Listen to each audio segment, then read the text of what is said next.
From KVUE News in Austin, you're watching Texas This Week with Ashley Goudeau. Good Sunday morning. This week, the United States Senate voted to acquit President Donald Trump on impeachment charges. Let's get to the three things you need to know in Texas politics. Texas Senators John Cornyn and Ted Cruz voted not to convict President Trump on charges of abuse of power and obstruction of Congress. Before the vote and trial, both Republicans repeatedly said the president did nothing wrong.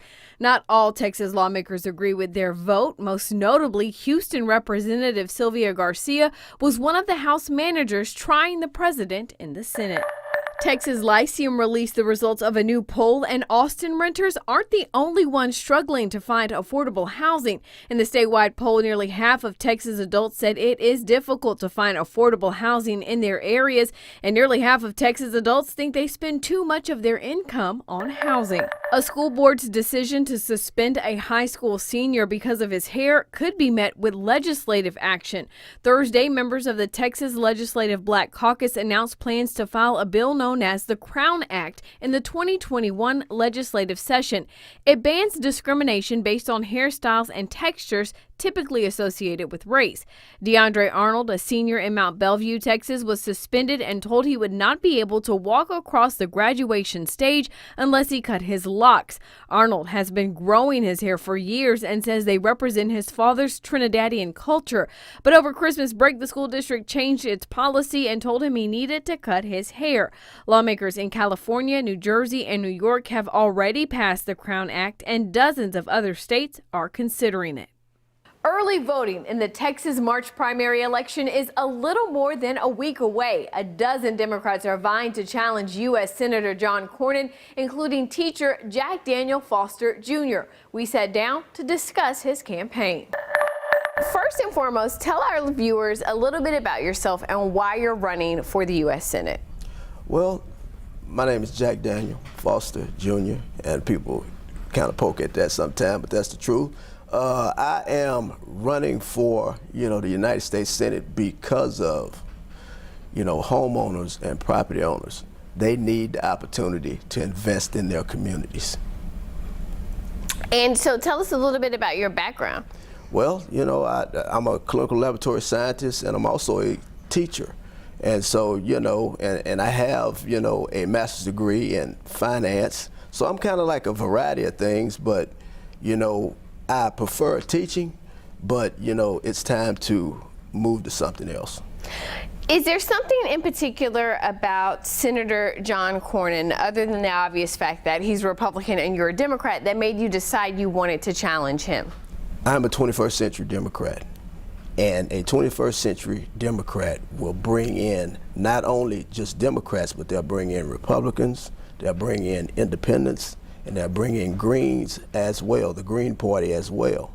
How we do that is to make sure that we take care of the real taxpayers, the property owners and the homeowners. Why them? It's because of the fact that we pay property taxes and school taxes every year. You cannot get out of that. You can get out of sales tax, but you cannot get out of property tax or school tax. It's time to reward those counties, those people in those counties, the communities, and rebuild their communities to be able to invest in, skilled trades like welding, electrical, plumbing, and reward themselves and get a reward, and get a reward by, investing in these people. I call it public controlled capitalism. If you're disadvantaged, you get 8%. If you're advantaged, you get 5%, but if anybody fails, you get a risk-free rate of 2%. And so we must build up communities so everybody can have lower taxes instead of taxes going higher. You mentioned this 8%, this 5%. What is it? Are you talking about a tax break? Are you talking about a stipend? What are you talking about? No tax break. It's an incentive rate, meaning that I want to, if you go to my website, www.votejackdaniel.com, you will see that I have a plan for not only Texas, but the rest of the United States. So we have 3,142 counties in the United States, county equivalents, and the District of Columbia. But I'm concerned about the 254 that are in Texas.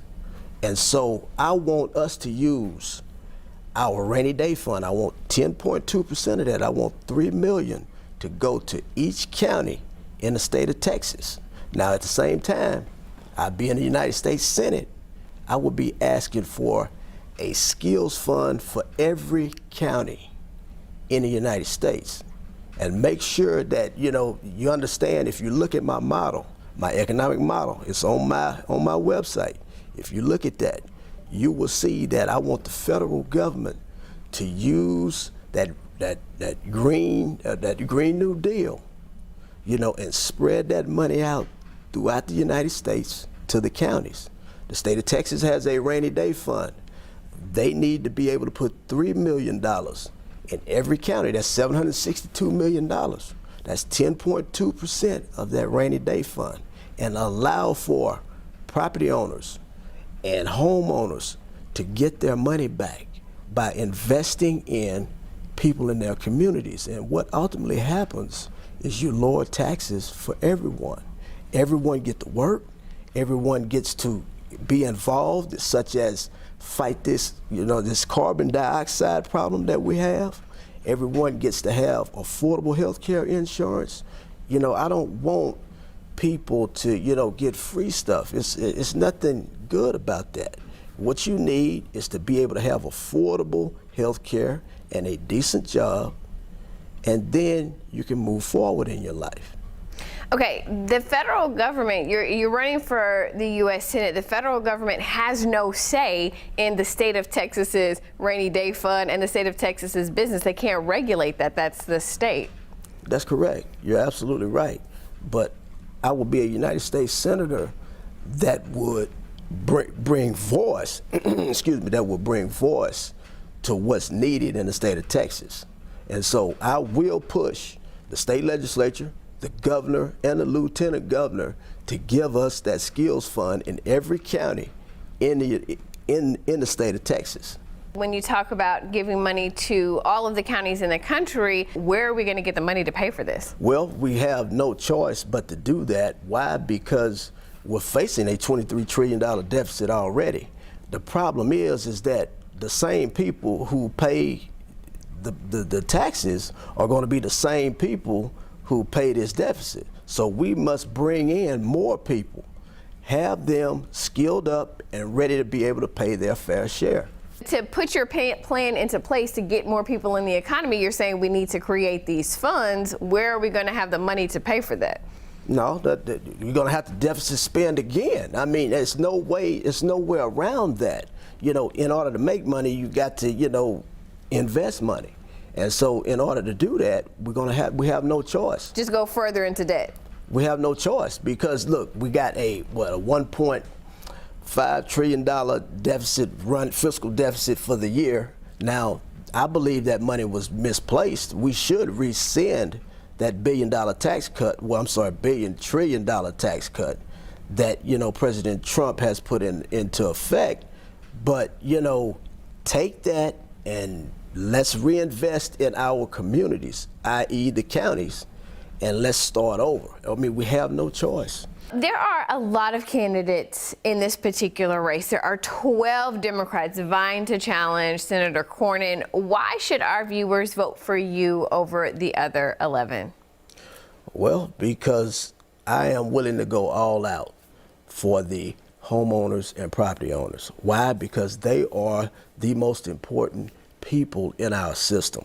They must be rewarded and be rewarded handsomely, meaning that if they invest in disadvantaged people, they'll get 8%. If they invest in advantaged people, they get 5%. But if anybody fails, they get their money back plus an incentive of 3%. Why? Because I believe in them, and they are the ones that are the key to our existence. You can hear from Foster and the 10 other Senate Democratic candidates live on the first day of early voting, Tuesday, February 18th. KVUE News is partnering with KUT and the Texas Tribune to host a debate with the 11 Democrats vying to challenge Senator John Cornyn. It will air live on KVUE at 6:30 p.m. That's Texas This Week.